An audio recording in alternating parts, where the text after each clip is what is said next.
This is the full VOD of the matchup between Dplus Kia and Top Esports. Let's dive into the picks and bans. They've adapted here as we jump into draft. And I mean, it's so interesting, right? Because the expectation coming into this event was that Syndra was going to be S tier. Syndra was going to be getting picked every single game. It's only been banned against DK a single game of the 4 that they have played, but they're not playing it. Even though Showmaker has that legendary Syndra, it just hasn't been the meta that we've really expected. And speaking of meta, chat touched on it a little bit at the desk at the top of the day. We've seen this insane Yone presence and teams refusing to ban him a lot. Everybody's at this point kind of already had their chance to say, yeah, nobody else can deal with it, but we can. Everyone's learned better now. Yone's the first ban on the red side, and boys, I love to see it. This champion has proved to just be S++ tier so far at Worlds, so that's gonna be your first ban for DK. Renekton alongside it, Gnar, Vi, and LeBlanc banned out by Top. I like these bans from Top Esports because I think that they are kind of the foundation of where Dplus Kia have found so much success in the past. A lot of comfort for Kingin and the Gnar. Lucid so far at this tournament has been playing a bunch of Vi, being that early game facilitator, especially by playing through Showmaker, and they've taken his LeBlanc away. Does this now increase the priority on Ahri? Does this become the champion that all Aurora, of course, making its way through? Yeah, absolutely. Aurora is up and available. You know, I agree. I think they're smart bans from Top because you're banning out LeBlanc, obviously high prio for Showmaker. But I do think the Vi is almost like a pseudo ban towards the Ahri as well because you're taking away the best pairing with the Ahri. So you're also really kind of knocking down Showmaker as far as that goes. Aurora, we've already seen Cream play it here at the tournament. Has been getting played top lane a lot as well. But you know, definitely has the ability to be flexed. Yeah, and when you're looking at top lane, so far, 369 in the 3 games played by Top Esports has played 2 Rumble games and 1 Renekton game alongside the Yone tax. That's both of these first half bans from DK committed towards focusing on 369. With the K'Sante locked in there, I'm assuming it is mid lane Aurora, and K'Sante will be going up still just into being top covered lane for now, though. For 369. If that does get locked in, oh my bad, I didn't see the thing still flashing on my screen there. Yeah, The it is glare tough got to me, see. but results-based analysis, I was still correct. It ends up right at the end of the day, and that's going to be picked in as the response. We've got Jax and Skarner for DK. Skarner, another one of those champions, already been played by Lucid so far in the tournament, alongside that Vi that you mentioned that was banned out. I mean, I'm not surprised because when we look at Top Esports, 369 hasn't really showcased the proficiency for a champion like Aurora on the top side of the map. So the fact that they're just going to lock in the K'Sante now, especially given that they've already seen the Jax, makes a lot of sense.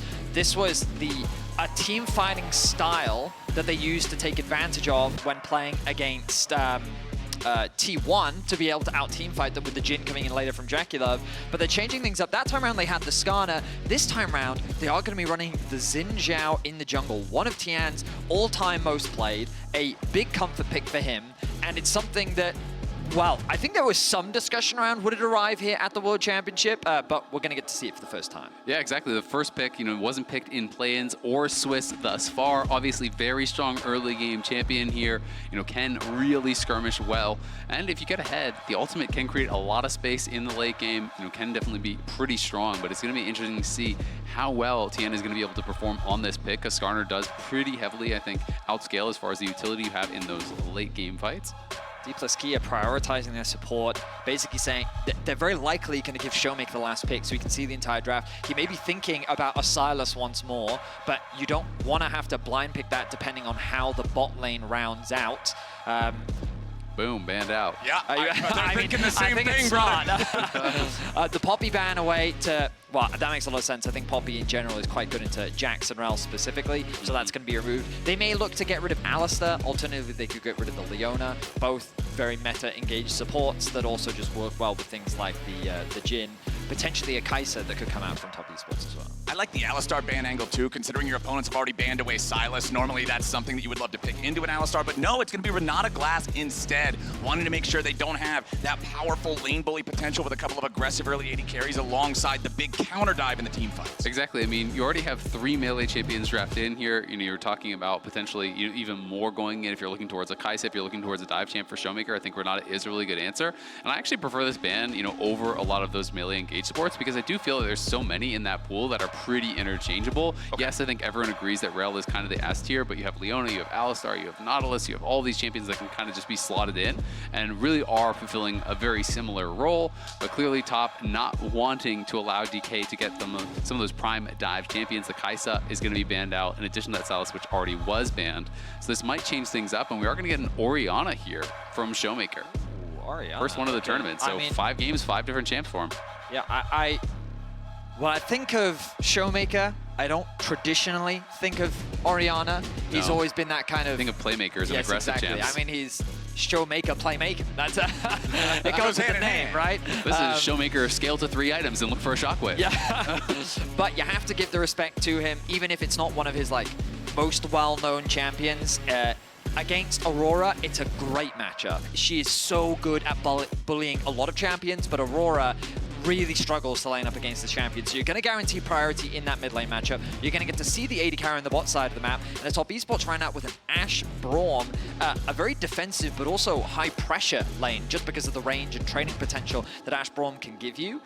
We'll see if DK can round things out with a draft that gives them a little bit more control on the bot side of the map. I like the Ashe here too for top esports because it gives you a go button, right? When you look at the rest of the composition, there's not that huge hard engage. Kasante's good at isolating somebody. Aurora can catch somebody, but if she's the main engage, it can get kind of dicey for her as well. I like the ability to get the arrow in there, find some engage in a role that often doesn't have as much.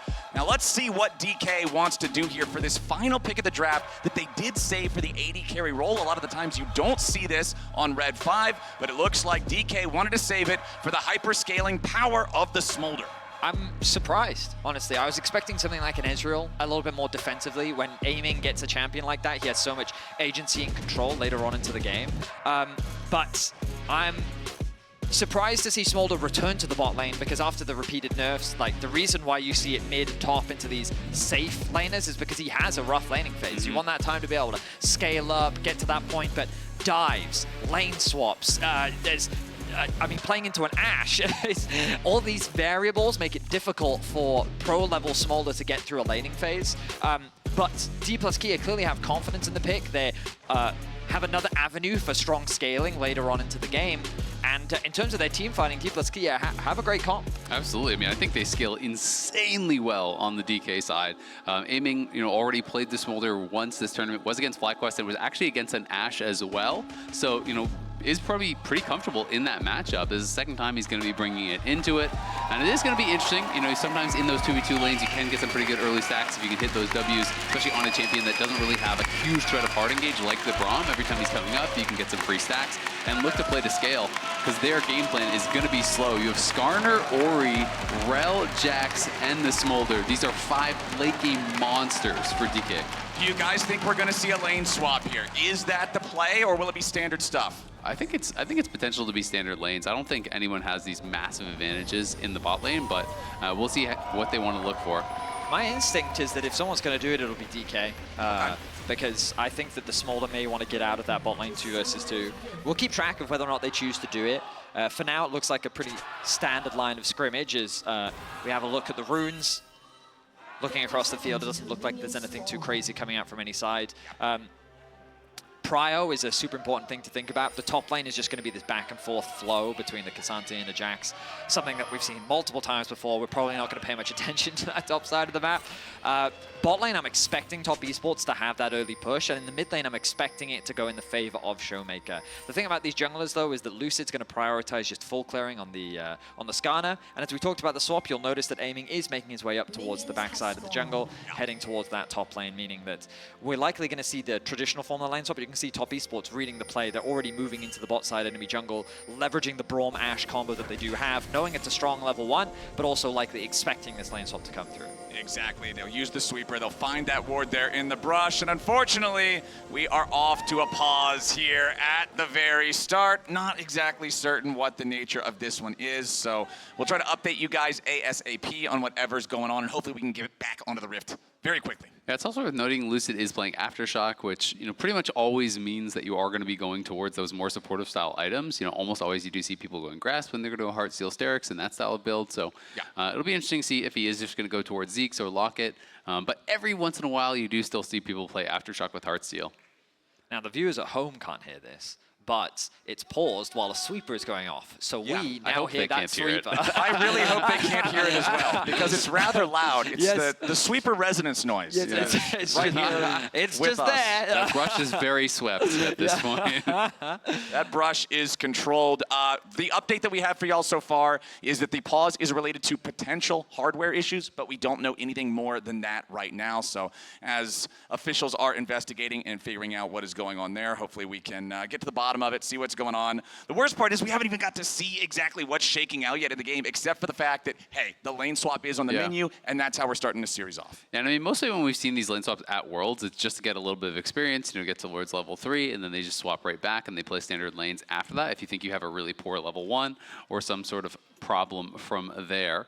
So that's kind of the expectation, I think, here from aiming. Yeah, and I mean, we've seen, I would say, in my opinion, that the current iteration of lane swap is the easiest compared to many of the other versions that we've seen in the past, mainly just because you run a duo lane mid, you run a duo lane top, you get enough XP that you're level 2, and then everyone heads towards one side of the map. The sweeper is Turned gone. off. Yeah. It's done. Praise to the production team. Thank you, production. We appreciate that. We are safe. The longest duration sweeper of all time in League It of Legends. reminds me of the Corky E-bug. Oh, God, where in a yeah, pause, yeah. sometimes you get it, but then you come out of the pause. And it's still going? And it's still going. Yeah, you just hear the gat like that for the next Yes, 40 minutes. yes. Do you guys remember back a few years ago when Amumu's taunt or laugh or something was global for a couple of patches? do remember so even that. solo queue players, it wasn't just competitive pauses, it was Yeah. everyone was just subject to an Amumu player's whims. And Nunu used to be like that as well. And you could do the like Robo Nunu or whatever and spam the laugh. And you could just hear it the entire game. Because you can't actually mute in-game. You can't mute the actual like emote sounds. No. So it was an experience playing League of Legends back in those patches. Darker times in League of Legends, but it sounds like we'll hopefully be hopping back into the game here real soon. And then we can get this game 1 underway, Top versus DK. You guys already talked about it a little bit, but DK coming into the 2-0 spot in the bracket. They started off with what I think a lot of fans, a lot of viewers would consider like the ideal draw, right? You get Fnatic into FlyQuest. A lot of teams are going to look at that and say, hey, this is a great matchup. We're feeling good, 2-0. Then you go into the best of 3 against LNG to get that coveted 3-0 spot straight into the quarterfinals, straight to Paris. And it all kind of fell apart. Isaac, I know you were very unhappy with the one draft, but honestly, it just felt like DK got outplayed a lot there. So they got to be looking to redeem themselves in that performance here a little bit today. Yeah, one of the interesting things was, it was that Game 2 draft that you're referencing, where they were basically playing full AP into a team that could stack a ton of MR, including having a Galio on the team. I actually thought that was the best as far as gameplay that DK played in the entire tournament. Even though they did lose, they actually ended up making it a rather competitive game, which was pretty surprising to me because of the massive drastic disadvantages. But that's kind of just the team that this team is. Like, they can be really, really good. When they're on, they are crushing it. Mechanically, they're very, very talented, but you just don't know what you're going to get from them. Even when you look towards their game against FlyQuest, they created this large early advantage and then gave some really big opportunities for FlyQuest to actually pull that game back and put themselves in a lead where, had FlyQuest played it better, maybe they could have even cleaned that up. So, DK is definitely a bit of a hit or miss team. Oh, Mohan getting jumped on here by Tien as he makes that invade early on here. Mohan is going to make it back underneath the tier 1 turret, though. Level 1 with 2/3 HP as they are preparing to crash that wave into the tier 1 turret.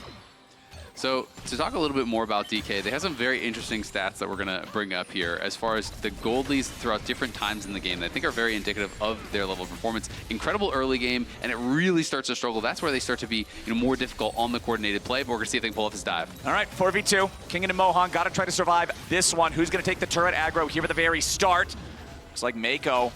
TES walking back away, but now Tien with that 3-talent strike already primed. It's first blood, though, the other direction. DK doing a good job. Mohan surely has to die here. A 1-for-1 trade, but in a 2v4, DK is going to be all right with that one. I mean, there's good news and bad news for TK. The good news is that Kingen doesn't lose his life, but the bad news is he's being denied a lot of farm, so he's trying his best to get back underneath the tower. But he is stunned. 369 Mako and Jackie Love want to try to deny even more here if they can. Kingen popping the counter-strike, staying alive for now. Nice two-man stun coming out, but Kingen down to about 50 HP, still staying alive somehow, but the volley claims his life. Top Esports get their man. Yeah, that was pretty well played overall by top. You know, they forced out the Counter-Strike initially, and then as soon as Kingen has that Counter-Strike down, they flash forward, they chase after him to go for that redive.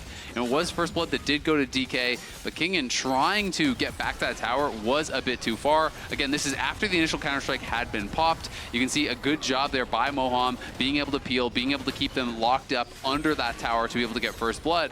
Then the kill is traded back, and Kingen decides, you know, he's going to try to go for this, but this is very risky. You get tagged by the auto from Mako, and then the Q follows it up and procs that Braum stun. He's already so low. Yeah, at this point, he's trying his best to leverage the Counter-Strike, but Mako with a great flash there, reading the stun that's going to come through from Kingen, and he's able to sidestep it, and then they manage the tower aggro beautifully. So Top Esports find 2 kills.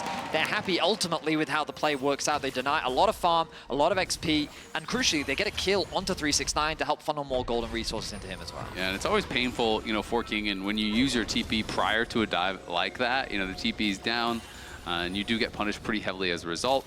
Mid lane, though, quietly going slightly in the favor here of Showmaker, has had the push as you were expecting, Vetty.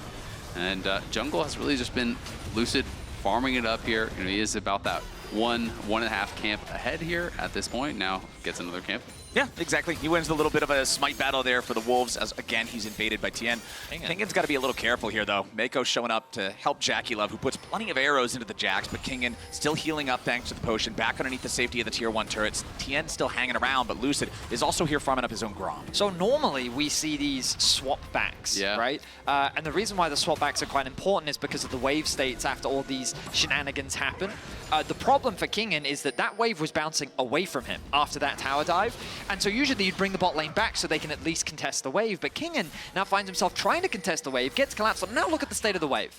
JackeyLove can freeze this here and be very happy, and Kingen is now just losing a lot of resources. Well, and that's why they're going to swap back now. So aiming his base, he's going to head back down towards bot because they realize that Kingen is basically in a no-win situation. He's not going to be able to fix that wave by himself. So aiming has been able to get all the way up towards level 5. He's gotten a lot of solo experience up on that top side. He has a Sheen, he has a Tier, he's at a pretty good point in the game. So he's now happy to be matching up against this Ashe, and him and Moham will be heading out towards bot. They're being covered by Lucid, and they should be able to fix this wave no problem. But we can see JackeyLove already is starting a bit of a slow push here for himself. Yep, him and Mako just going to have to try to deal with this 2v3 situation now.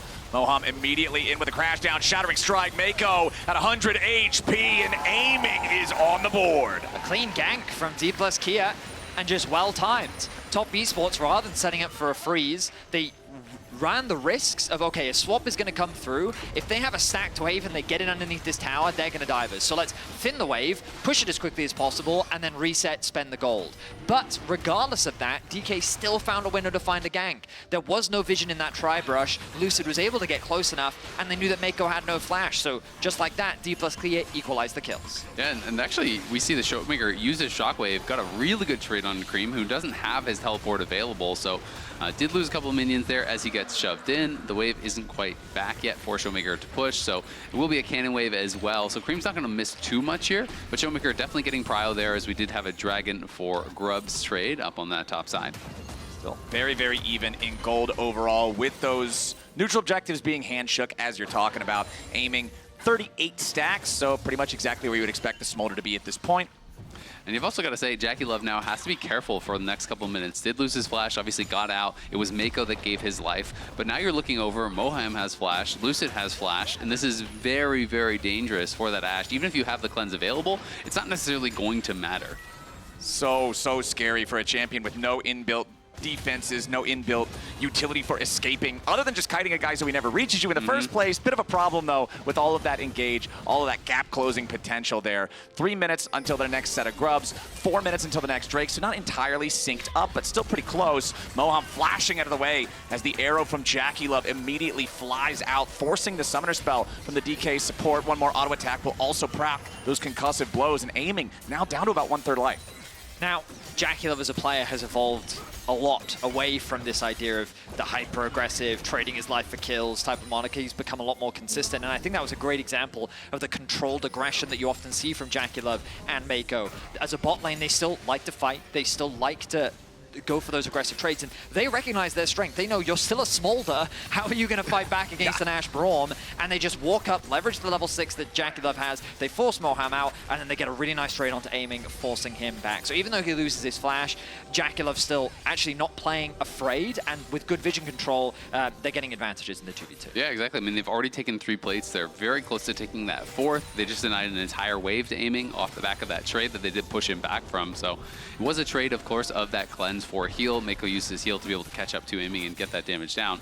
Tien in the area now will be spotted if he walks out of that pixel brush, and you can see Lucid is down on this side of the map. So we'll have a chance to respond here as Mako is going to get spotted, and now Tien seen there as well. Exactly. Tien wanted to make sure that he was ready in case Lucid came down here to punish this constantly pushing wave of top esports. Lucid now hanging around the mid wave instead, as Tien will find another control ward and clear that one out. It feels good for top esports to be able to get this early of value out of those first 3 grubs too, since you often do have to trade those neutral objectives early on. Having both top lane and bottom lane colliding the waves into the turrets like they are, you're getting plenty of early value there.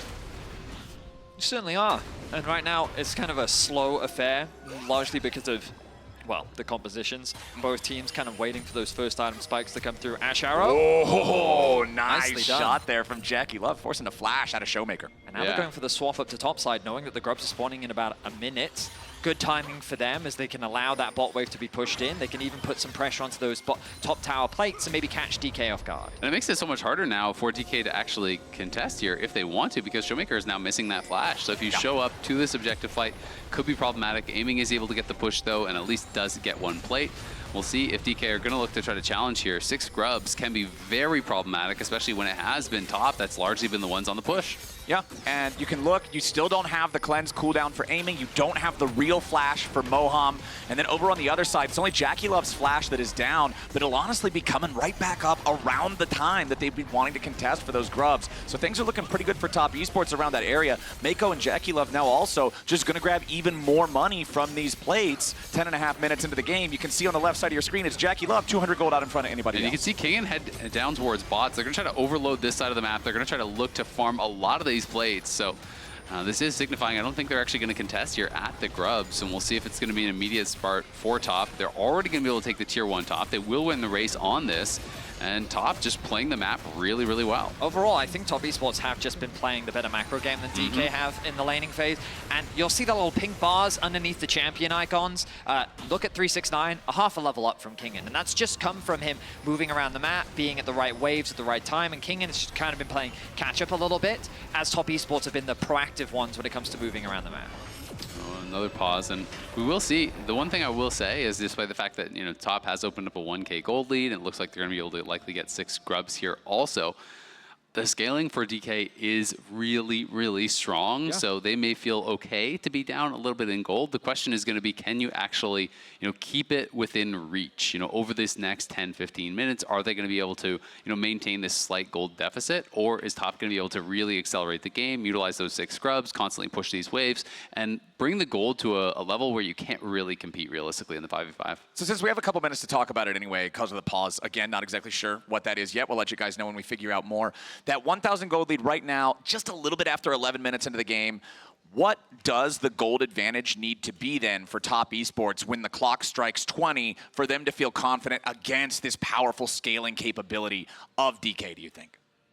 That's a very specific question. I know, we got to pause. I got to ask you guys some specific questions. I mean, you can, if you have an answer, you can Well, go it's ahead. mainly so that, I think that while I think DK have a scaling advantage, I don't think it's egregious enough that top esports need to have accelerated the game to a certain point, that's the only way that they can win.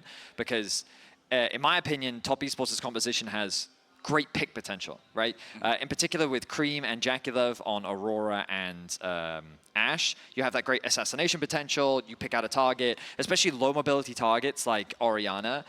With all this potential collapse that you have, there's a lot of threat. So I feel like the top esports will always have options in the team fights.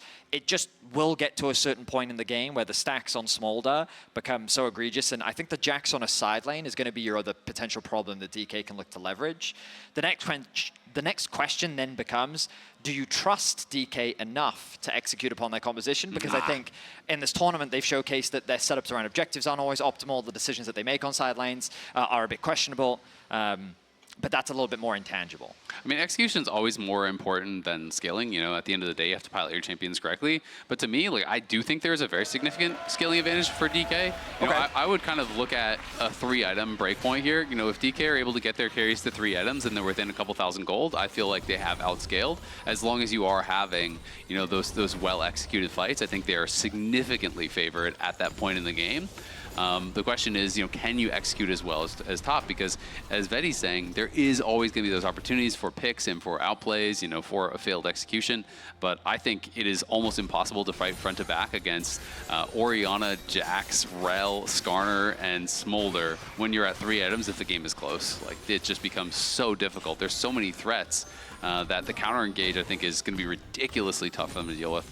All right, so as we go forward, then we'll keep in mind those big item breakpoints alongside the fact that DK's got to keep things a little cleaner than they have so far in the tournament from what we've seen up until this point. Still, just only a little over a 1,000 gold lead for Top Esports 12.5 minutes in. There is that full second set of grubs that went the way of Top as well as soon as we unpaused the game. The second Drake is live. The first one, remember, was claimed by DK, but now it's Top Esports jumping in after the second. So the big advantage that Top Esports have right now is just the strength of their bottom lane. The fact that they can get prio pretty much wherever they move on the map is allowing Top Esports a lot of control around these towers and these neutral objectives. The fact that they secured the 6 grubs, the only reason why they're down a Drake right now is because they traded the grubs in favor of the Dragon, and now again they've leveraged their bot lane to secure that objective, and they're going to bring that bot lane back into the 2 versus 2 to keep putting pressure onto this bot lane tower. You can see this gold lead ever so slightly getting larger and larger, and it's a lot off the back of what is happening thanks to the bot lane from Top Esports. And when you're thinking about the graphic that we showed earlier, it is concerning, as a nice sidestep there from aiming. They're going to look to dive anyway. Ooh, Glacial Fissure knocks aiming up into the air, but he and Moham honestly still feeling pretty safe underneath the tier 1 turret here. Even though TN is around, that would be the proposition of diving a Rel with ultimate underneath the turret. Very scary stuff, so Top Esports call it off. So DK, you know, has been, you know, one of the best early game teams at the tournament. They have really struggled in those later stages, as Lucid going to have to run away here. And did, in fact, go Heartsteel, by the way, with the Aftershock. Definitely the less common. When you do go Aftershock, almost always people are going more of those supportive styles and largely playing towards Grasp when they do play Heartsteel. But is going to go for that scaling build, so even kind of more indexing towards what they do see as, I think, their win condition, which is going to be scaling 5v5. I mean, I can understand taking the Aftershock sometimes with the big health stacking build as well, since you're just building these items that give you such insane health pools but no resistances, having that extra tankiness from the Aftershock proc, as long as you don't miss your E and your R. I mean, if you miss those, then I guess why did you take the thing in the first place? But bottom lane tier 1 turret in some serious trouble now, as a little bit more damage gets it done. Moham jumps in here with a Magnet Storm, immediately trying to make the fight happen in the 2v2. Meanwhile, the jungler fight off to the side ain't gonna matter because Moham is already dead. The arrows fly, and DK dies. Top Esports picking up 3 as Showmaker and Kingen tried to join up to help everybody else, but now they're in a bad spot too. Cream and TN chasing after Showmaker. He's trying to buy himself a little bit of extra time. Top Esports are on the hunt for the Orianna. Showmaker still trying to get away. 2-man Shockwave. It don't even matter, man. Showmaker is going nowhere fast. Top Esports, turret +4. Top Esports, again, just wisely play through their bot lane. They know that they're the strongest part of the map right now. They set up a siege onto the bot tower, and DK say, we're going to try and hold this. We're going to defend. We think we're strong enough to try and fight you. Azale talks a lot about the scaling elements, but DK saying, we feel we're strong enough to fight now, and they are not. And DK just waited too long. I mean, Moham, I think it's a good idea as the minion wave is getting cleared out to look for this hard engage with the tower still alive, but he goes in too late. All 4 TPs from the solo laners are used, but Showmaker and Kingen are TPing in way far away from the rest of the team, whereas the top solo laners arrive and are immediately participating in that dive, and it ends up being basically a 5v3 situation where they just slaughter the bot lane from DK, they kill off Lucid, and Showmaker and Kingen have nothing to do but watch the game slip away. Exactly that. The Herald is now going to be converted in favor of Top Esports as well, and now they can move this bot lane into the mid lane and start sieging onto this mid tier 1, really unlocking the map for Top Esports and start threatening even the jungle of Dplus Kia. 3.5 minutes ago, we were looking at a game state where the neutral objectives were 1-1. Top Esports was about to make it a 2-1, and the gold was 1,000 apart. Now, only that short time later, it's a 4,500 gold lead. It's a massive advantage for Top Esports, having secured the Rift Herald now as well, and it feels like Dplus, their chances are just disappearing in a flash. Absolutely. I mean, you're getting completely choked out off the map at this point in the game. It is going to be so hard, and it just becomes a nightmare. Like, Grubs is sometimes really valuable, sometimes not, but when you're already really ahead, it becomes so annoying because they're always going to get the push. Now they have the Herald. This is going to be 12 Void Mites popping out of this thing. It's like a clown car of Void Mites running out there. King is jumping in, though, with a counter-strike for the engage. Tien is low, but Top Esports are going between worlds. Tien gets away, and a massive amount of damage pours into the DK lines. Jackie Love grabbing the first kill. Moham is down. Lucid jumps over the wall, but all DK can do is run. Top Esports are that far ahead. Tien played that flawlessly. Bear in mind, he has no flash. He gets engaged on from a flanking Kingen. He then gets Skarner ulted underneath the tower, and patiently what he does is he ults, knocks, I think it was the Jax back, and then he uses that as like a bandwagon to then get back to his team to then turn the fight around. Just keep track of Tien in the fight, because as the initiation starts, they catch him coming out of the Rift Herald. They say this is an opportunity to fight. He then gets jumped on by Kingen. He's then going to get dragged underneath the tower. All of the CC thrown onto him. A nice Ash arrow provides him a bit of space, and then look at that. The ulti onto the Jax allows him a getaway vehicle, and they turn a kill back onto Moham. Exactly. If you haven't hit someone, that Crescent Guard does knock back, so he doesn't hit the Jax, knocks him back, then uses the charge over onto him. Really well played there by Tien.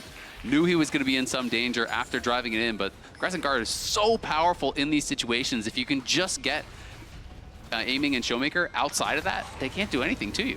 Masterfully maneuvered by the Top Esports jungler in what looked like should have been a death sentence with that collapse. But the only thing collapsing now is DK's chances in this game. Still 4,500 gold down. There is another Drake live, but it's not going to stay that way for very long. Top Esports are already on it. There is no contest for DK. They know how worrying it is to even try to go out and contest anything in neutral territory. Yeah, I mean, it's really problematic now, and not only are they just trading a tower for a dragon, because Cream is pushing down bot side looking for that tier 2. It does survive for now, but that thing is about to go down to these Void Mites. That's 700 gold in the pockets of Cream there, which now puts him ahead of Showmaker. That was the only person when we saw the gold breakdown that was ahead for DK, and now he no longer is. Ash was already on 2 items, before Aiming completed his 2, so they couldn't really look to fight. At this point, you're basically sitting back, you're praying that Aiming can actually get these stacks fast enough that you can maybe make something happen, but he's only at 147. He is very far away from that 225 breakpoint,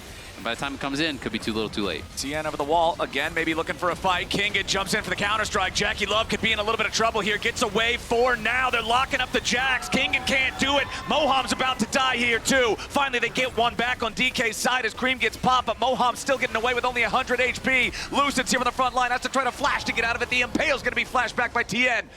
As DK, they trade even, and that's about the best they could ask for. It's a 1-for-1, but the player I want you to just stay focused on is Jackie Love, because they threw everything at him. Kingen was diving on top of him, the Shockwave was there as well, the Skarner was following up, and it still didn't even get his flash. Exactly, that's what I was going to say. It's crazy. The confidence that he has in these situations to just hold on to the flash.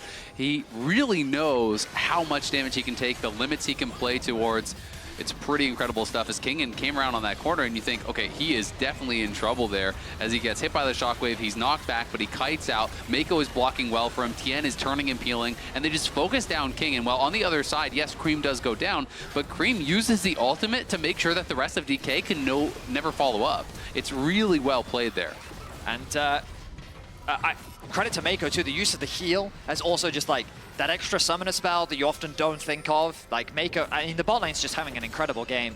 And I think that as a Westerner, there is a perception around Top Esports that like they choke, right, when it comes to the international events. There's always that question mark, how are they going to perform? You look at their recent performance over the last few years, like they've struggled to get out of groups. They've had performances that you don't expect from them. But so far at this tournament, they've been playing at a very high level. We've seen their early games be incredibly strong, very consistent. Tien alone has been having a great game. His presence has been felt all across the map. But this bot lane in particular is really standing out here in game 1 of this series. And now Top Esports have no intention of slowing down, invading the enemy red side jungle. Lucid and Aiming, yeah, they're hanging around. down. They don't want to allow the red buff to just be stolen away this easily, but Top would love for these guys to step a little bit too close, and Lucid does just that. There's no way out for the Skarner. Tien ends up taking the kill, and gentlemen, we're 21 minutes into the game. The enemy jungler is down. Top Esports have it take it straight to the Baron. Yeah, it's so tough, and Lucid had no flash, so being that far forward over towards the red buff is incredibly risky, and now it's going to be a largely uncontested Baron here, as King is just going to try to push and grab that bounty off of the tier 2 bot, get a little bit of gold back for the team, but this kind of lead plus the Baron buff plus 6 scrubs is likely to mean nearly the end of the game, you have to think. And you could even see the early TP from 369. Once Top Esports was confident they weren't going to be challenged at the Baron, 369 won't even allow the tier 2 turret in the bottom lane to fall. The tier 1 in mid is claimed by DK, but now they got to be careful because Kingan's in some trouble. Cream and Jackie Love in hot pursuit as Kingan wants to try to get away from this one, but they are sending 3 dudes after him. Jax, do we get out of these? I'm not sure. Maybe? It depends if Mako flashes. I mean, he has the... He's oh, flashing. no, okay, yeah. Mako flashes over. The counter-strike isn't going to block enough. Not here, not now, no way, not yet. Kingan is down, and Cream's getting a payday. Yeah, he wanted them. Wasn't going to let him get away that easily. You've been chasing him for a while, so they get the kill onto Kingan. Yes, DK at least do get the tier 1 mid back, and it is an objective bounty, so it's a little bit of an injection of gold there. But Top have everything they need, I feel like, at this point to be able to close this one out. You know what else is an injection of gold? Baron. Yeah. Gives you a lot. There's going to be a lot more gold being injected here soon from Top Esports, who are just in complete control of this game. 45 seconds until the next Drake spawns. You better believe there's going to be no contest for that one. They've got Baron for the next 2 minutes. All of Summoner's Rift is theirs, and DK have to just creep ever so slowly forward, patiently and methodically checking everything, or it might just be a death trap. I think this game is just an excellent demonstration of how to play not only the lane swap incredibly well, but how to use an early advantage to snowball a game. We talked about it briefly where like 369 was getting slightly more experience than Kingan. We talked about how they were moving Jackie into the right lane at the right time, and just these very small things in the early game ended up building small enough advantages, but those advantages were enough when it came to the crucial moment in that bot lane TP play, because that pressure had built up to a point where DK felt like they had to do something to stop this becoming a bigger snowball. But unfortunately, that pressure, that decision has cost them so much. Yeah, absolutely is. It is going to be the ult and the heal forced out there by Mako, as he was kind of left behind a little bit from the rest of the team. You know, and they used everything you're talking about, Eddie, to create these kind of incremental advantages, but then they slammed it home with execution in dives and with execution in these 5v5s, you know, and that's really where you do create a world-class team where you can bring both of that together, where you're playing the macro well and you're playing the micro, the team fights, the individual outplays, and that has been the entire package here for Top.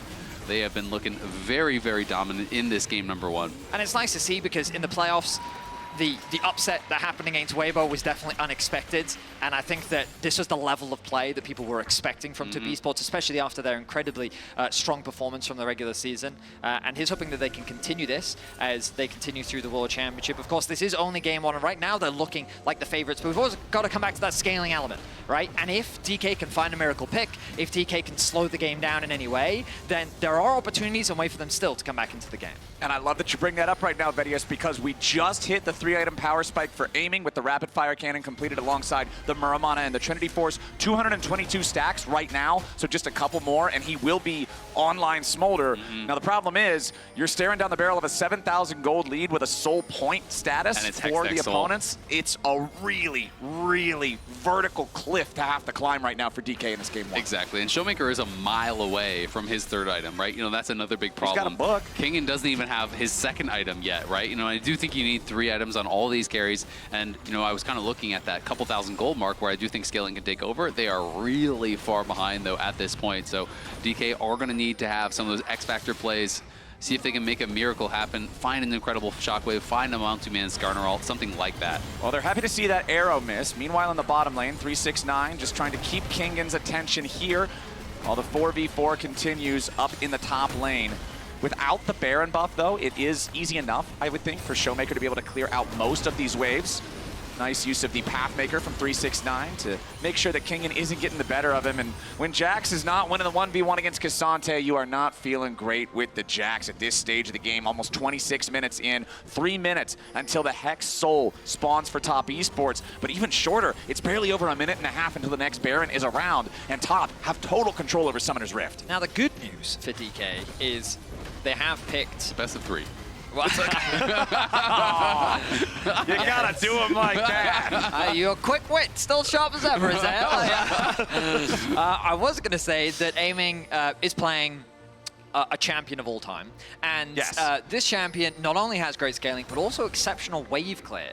And as our observers just highlighted for us, waves just disappear, which is why you're seeing the progression of Top Esports' offense onto the base slow down, because the reality is that it's very difficult to siege against an Orianna and a Smolder, so you're kind of forced to leverage objectives. The Baron is spawning in a minute's time, and it wouldn't surprise me, like you're already seeing Top Esports do it, suffocate the vision, and you're going to force DK into a situation where you either come and fight or you'll concede the Baron. And in either situation, that's what Top Esports is looking for. Yeah, I mean, you look at the map, and it's just kind of like this really shallow vision here along there that DK have. That is just about it, as they're going to look for a pick inside lane. Yeah, it's a pick onto a Cassante, though. 369, he goes for the all-out. It doesn't get through the terrain, but then he's immediately ready to flash over the wall to get to safety. So 369 escapes. The rest of Top Esports coming down to the area in case DK wanted to go for a very long chase. But now with the Cassante safety secured and 15 seconds left on the Baron timer, Top Esports are right back to what you were talking about, Vedius. It's time to set up for Baron. It's time to force DK's hand. At the very least, not only did they get the flash there, but they actually bought time for a Moham to move in and get more vision around this area. Yep. So they got a little bit better vision. They have one ward over into the pit. That's obviously going to be swept out, but you know, this ward over by Raptor is not bad either. And DK is going to have to make that really hard choice of, do we contest that Baron? Because you're very far down. If you lose that, it is game over. But by the same token, if you give over Baron for free, you're going to lose full map control. Your wave clear becomes much less effective. And then Top are going to have full run of the map to set up for this soul here.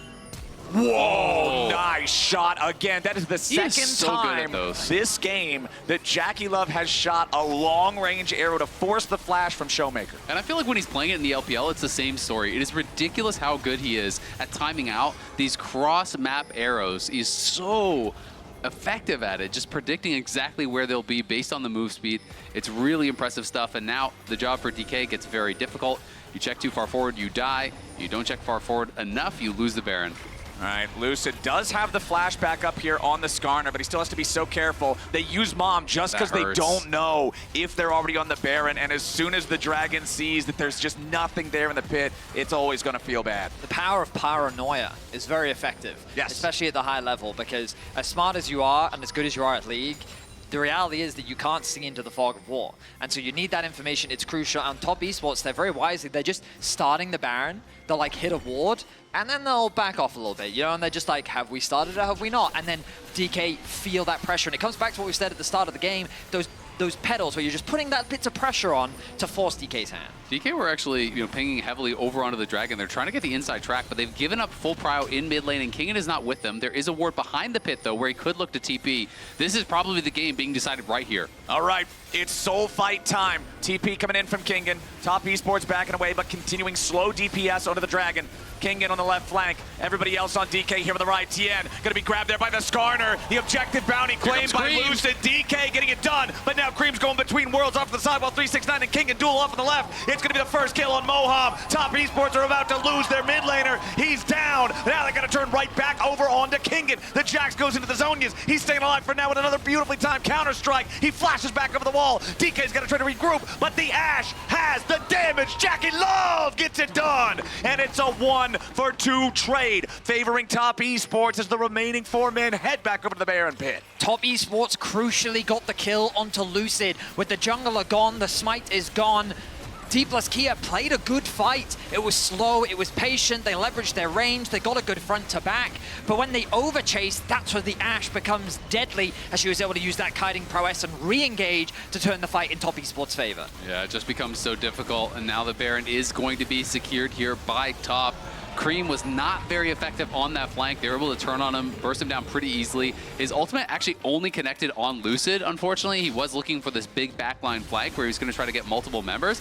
And you can kind of watch Cream here at the top of the screen. You know, he's going to look for this angle in onto the backline here. While on the other side, it's Kingen looking for the same thing. But Kingen is marked by 369, and watch this ulti only connecting onto Lucid. But Lucid immediately eases him into the wall, stuns him up, and Aiming is able to get a Q here, even with the heal and the flash coming out. That burn was still there to be able to finish him off. And it's from this point, as you say, Eddie, that the gold kind of starts to really show.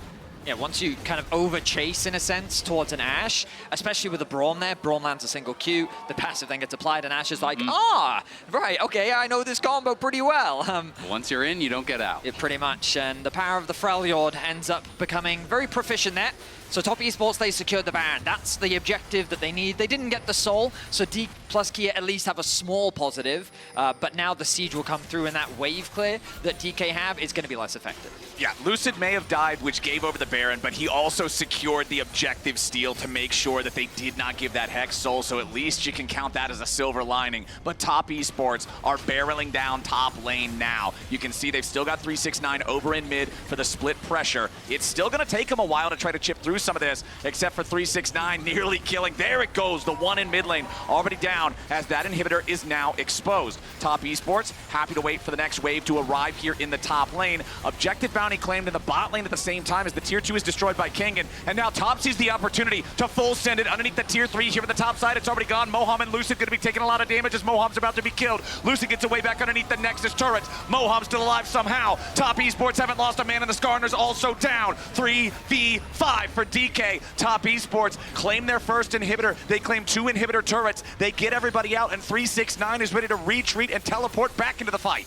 Yeah, Eamon got a lot of members over on the top side really low, but he just couldn't actually finish them off, couldn't chase in to be able to get those kills, and now the job gets so difficult. The TP's coming back in. All right, Top Esports want to end it right here. First Nexus turret and second, both dropping at about the same speed. Kingen wants to keep these guys away with a counter-strike, but it ain't going to do enough. Both turrets already dead. 369 tanking it up on the front line as Kingen is already down. Aiming focused up next. He flashes back into the fountain, but it will not matter. Top Esports take game 1.